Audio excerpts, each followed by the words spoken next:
ನಮಸ್ತೆ, home cook ಚಾನಲ್ಗೆ ಸ್ವಾಗತ. ನೋಡಿ ಫ್ರೆಂಡ್ಸ್, ಇವಾಗಂತೂ ಸಮ್ಮರ್ ಹಾಲಿಡೇಸ್ ನಡೀತಾ ಇದೆ. ಮಕ್ಕಳೆಲ್ಲ ಮನೆಯಲ್ಲೇ ಇರ್ತಾರೆ. ಅವರಿಗೆ ಸಾಯಂಕಾಲ ಆಯಿತು ಅಂದರೆ ಏನಾದರೂ ರುಚಿಯಾಗಿರುವಂಥ ತಿಂಡಿಯನ್ನು ಮಾಡಿಕೊಡ್ಬೇಕಾಗತ್ತಲ್ವಾ. ಆ ತಿಂಡಿ ರುಚಿನೂ ಇರಬೇಕು, ಹಾಗೆಯೇ ಹೆಲ್ದಿನೂ ಆಗಿರಬೇಕು.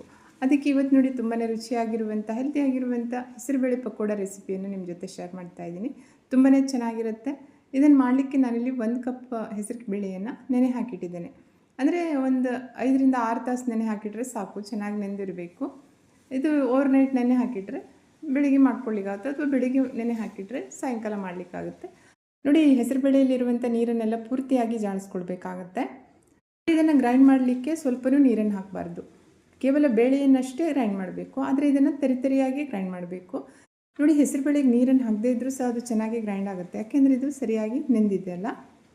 ನೋಡಿ, ಗ್ರೈಂಡ್ ಮಾಡ್ಕೊಂಡಿರುವಂಥ ಈ ಹಿಟ್ಟನ್ನು ಈಗ ಇನ್ನೊಂದು ಪಾತ್ರೆಗೆ ಹಾಕೋತಾ ಇದ್ದೀನಿ. ನೋಡಿ, ಆನಂತರ ಈ ಹಿಟ್ಟಿಗೆ ಒಂದು ದೊಡ್ಡ ಗಾತ್ರದ ಈರುಳ್ಳಿಯನ್ನು ಚಿಕ್ಕದಾಗಿ ಕಟ್ ಮಾಡಿ ಹಾಕ್ತಾಯಿದ್ದೀನಿ. ಹಾಗೆಯೇ ಸ್ವಲ್ಪ ಕೊತ್ತಂಬರಿ ಸೊಪ್ಪನ್ನು ಸಣ್ಣಕ್ಕೆ ಕಟ್ ಮಾಡಿ ಹಾಕಿದ್ದೀನಿ. ಮತ್ತು 1-2 ಹಸಿಮೆಣಸಿನಕಾಯನ್ನು ಸಣ್ಣಕ್ಕೆ ಕಟ್ ಮಾಡಿದ್ದೀನಿ. ಮತ್ತು 1 ಇಂಚು ಶುಂಠಿಯನ್ನು ಸಣ್ಣಕ್ಕೆ ಕಟ್ ಮಾಡಿ ಹಾಕಬೇಕು. ಹಾಗೆಯೇ ಸ್ವಲ್ಪ ಅರಿಶಿನ ಮತ್ತು ರುಚಿಗೆ ತಕ್ಕಷ್ಟು ಉಪ್ಪು. ನೋಡಿ, ಇದರಲ್ಲಿ ಅರ್ಧ ಟೇಬಲ್ ಸ್ಪೂನ್ ಜೀರಿಗೆಯನ್ನು ಹಾಕಿದ್ದೇನೆ. ಅದು ವಿಡಿಯೋ ಕ್ಲಿಪ್ ಸ್ವಲ್ಪ ಮಿಸ್ ಆಗಿದೆ. ಆನಂತರ ಇದನ್ನು ಸರಿಯಾಗಿ ಕಲಿಸ್ಬೇಕು. ನೋಡಿ, ಇದನ್ನು ಕಲಿಸ್ಲಿಕ್ಕೆ ನೀರನ್ನೇನು ಹಾಕೋದು ಬೇಡ, ಬೇಳೆಯಲ್ಲಿರುವಂಥ ನೀರು ಸಾಕಾಗುತ್ತೆ. ನೋಡಿ, ಕಲಸಿರುವಂಥ ಹಿಟ್ಟನ್ನು 5 ನಿಮಿಷ ಹಾಗೆ ಬಿಡಬೇಕು. ಈ ಕಡೆ ಒಂದು ಮಿಕ್ಸರ್ ಜಾರಲ್ಲಿ ಗ್ರೀನ್ ಚಟ್ನಿಯನ್ನು ಮಾಡಲಿಕ್ಕೆ ನಾನಿಲ್ಲಿ 1 ಕಟ್ಟಷ್ಟು ಕೊತ್ತಂಬರಿ ಸೊಪ್ಪನ್ನು ಹಾಕಿದ್ದೇನೆ. ಹಾಗೆಯೇ 1 ಹಿಡಿಯಷ್ಟು ಪುದೀನ ಸೊಪ್ಪನ್ನು ಹಾಕಿದ್ದೇನೆ. ಮತ್ತು ಒಂದು ಅರ್ಧ ಇಂಚಷ್ಟು ಶುಂಠಿ, 5-6 ಎಸಳು ಬೆಳ್ಳುಳ್ಳಿ, ಒಂದು 3-4 ಹಸಿಮೆಣಸಿನಕಾಯಿ ಮತ್ತು ಅರ್ಧ ಕಡಿ ನಿಂಬೆಹಣ್ಣಿನ ರಸವನ್ನು ಹಿಂಡಿ ಹಾಕಬೇಕು. ನೋಡಿ, ಈ ಚಟ್ನಿ ಸ್ವಲ್ಪ ತಿಕ್ಕಾಗಲಿಕ್ಕೆ ನಾನಿಲ್ಲಿ 1.5 ಟೇಬಲ್ ಸ್ಪೂನ್ನಷ್ಟು ಚಟ್ನಿ ದಾಲ್ ಅಂದರೆ ಪುಟಾಣಿ ದಾಲನ್ನು ಹಾಕ್ತಾಯಿದ್ದೀನಿ. ಇದನ್ನು ಹಾಕೋದ್ರಿಂದ ಚಟ್ನಿ ಸ್ವಲ್ಪ ದಪ್ಪ ಆಗಿ ಬರುತ್ತೆ, ಹಾಗೆ ತಿನ್ನಲಿಕ್ಕೂ ತುಂಬಾ ರುಚಿಯಾಗುತ್ತೆ. ರುಚಿಗೆ ತಕ್ಕಷ್ಟು ಉಪ್ಪನ್ನು ಹಾಕಿದ್ದೇನೆ. ಮತ್ತು ಇದನ್ನು ಗ್ರೈಂಡ್ ಮಾಡಲಿಕ್ಕೆ ಎಷ್ಟು ನೀರು ಬೇಕಾಗುತ್ತೆ ನೋಡಿ, ಅಷ್ಟು ನೀರನ್ನು ಹಾಕಬೇಕು. ತುಂಬ ಜಾಸ್ತಿ ನೀರನ್ನು ಹಾಕಿದ್ರೆ ತೆಳ್ಳಗಾಗ್ಬಿಡುತ್ತೆ. ಈಗ ಇದನ್ನು ಸ್ಮೂತಾಗಿ ಗ್ರೈಂಡ್ ಮಾಡ್ಕೊಂಡಿದ್ದೇನೆ. ನೋಡಿ, ಪರ್ಫೆಕ್ಟ್ ಆಗಿರುವಂಥ ಗ್ರೀನ್ ಚಟ್ನಿ ರೆಡಿ ಆಯಿತು. ಕಲರ್ ಕೂಡ ತುಂಬಾ ಚೆನ್ನಾಗಿದೆ. ಇದನ್ನೀಗ ಸರ್ವಿಂಗ್ ಬೌಲಲ್ಲಿ ಹಾಕಿ ಸೈಡಲ್ಲಿ ಇಡ್ತಾ ಇದ್ದೀನಿ. ನೋಡಿ, ಈ ಕಡೆ ಎಣ್ಣೆಯನ್ನು ಕಾಯ್ಲಿಕ್ಕೆ ಇಟ್ಟಿದ್ದೇನೆ. ಎಣ್ಣೆ ಚೆನ್ನಾಗಿ ಕಾದಿದೆ. ಈಗ ಇದರಲ್ಲಿ ಈ ಹಿಟ್ಟನ್ನು ಚಿಕ್ಕ ಚಿಕ್ಕ ಉಂಡೆಗಳನ್ನಾಗಿ ಮಾಡಿ ಬಿಡಬೇಕು. ಅಂದರೆ ಉಂಡೆ ಏನು ಮಾಡೋದು ಬೇಡ, ಹೀಗೆ ಕೈಯಿಂದ ತೆಗೆದು ಬಿಟ್ಟರೆ ಸಾಕು, ಅದು ತಾನಾಗೆ ಶೇಪನ್ನು ತೆಗೆದುಕೊಳ್ಳುತ್ತೆ. ಚಿಕ್ಕ ಚಿಕ್ಕ ಪೀಸ್ಗಳನ್ನು ಇಡಬೇಕು. ಅಂದರೆ ಜಾಸ್ತಿ ದೊಡ್ಡ ಇಟ್ಟರೆ ಕರಿಲಿಕ್ಕೆ ಜಾಸ್ತಿ ಸಮಯ ಬೇಕಾಗುತ್ತೆ. ನೀವು ಚಿಕ್ಕ ಚಿಕ್ಕ ಪೀಸ್ಗಳನ್ನು ಇಟ್ಟರೆ ಚೆನ್ನಾಗಾಗುತ್ತೆ, ತಿನ್ನಲಿಕ್ಕೂ ಚೆನ್ನಾಗಾಗುತ್ತೆ, ಬೇಗ ಫ್ರೈನೂ ಆಗುತ್ತೆ.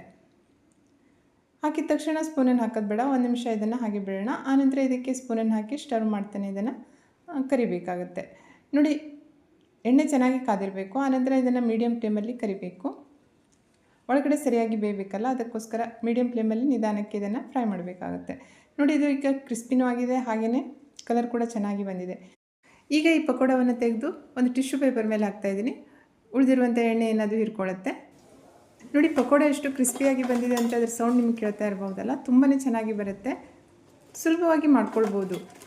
ಏನು ಬೇರೆ ಬೇರೆ ಇಂಗ್ರೀಡಿಯೆಂಟ್ಸ್ ಬೇಕಾಗಿರಲ್ಲ. ಮನೇಲಿ ಇರುವಂಥ ಸಿಂಪಲ್ ಆಗಿರುವಂಥ ಇಂಗ್ರೀಡಿಯೆಂಟ್ಸಿಂದ ರುಚಿಯಾಗಿರುವಂಥ ಹೆಸರುಬೇಳೆ ಪಕೋಡ ರೆಡಿ ಆಗುತ್ತೆ. ನೋಡಿ, ಇದು ಎಷ್ಟು ಚೆನ್ನಾಗಿ ಬಂದಿದೆ ಅಂತ ನಾನಿಲ್ಲಿ ಒಂದು ಬಿಡಿಸಿ ಕಾಣಿಸ್ತಾ ಇದ್ದೀನಿ. ನೋಡಿ, ಒಳಗಡೆನೂ ಚೆನ್ನಾಗಿ ಬೆಂದಿರುತ್ತೆ, ಯಾಕೆಂದರೆ ಇದು ಚಿಕ್ಕ ಚಿಕ್ಕದಾಗಿ ಮಾಡಿರೋದ್ರಿಂದ ಬೇಗ ಬೇಯುತ್ತೆ. ನೋಡಿ, ಪಕೋಡವನ್ನು ಗ್ರೀನ್ ಚಟ್ನಿ ಮತ್ತು ಟೊಮೆಟೊ ಸಾಸ್ ಜೊತೆ ತಿನ್ನಲಿಕ್ಕೆ ತುಂಬಾ ರುಚಿಯಾಗಿರುತ್ತೆ.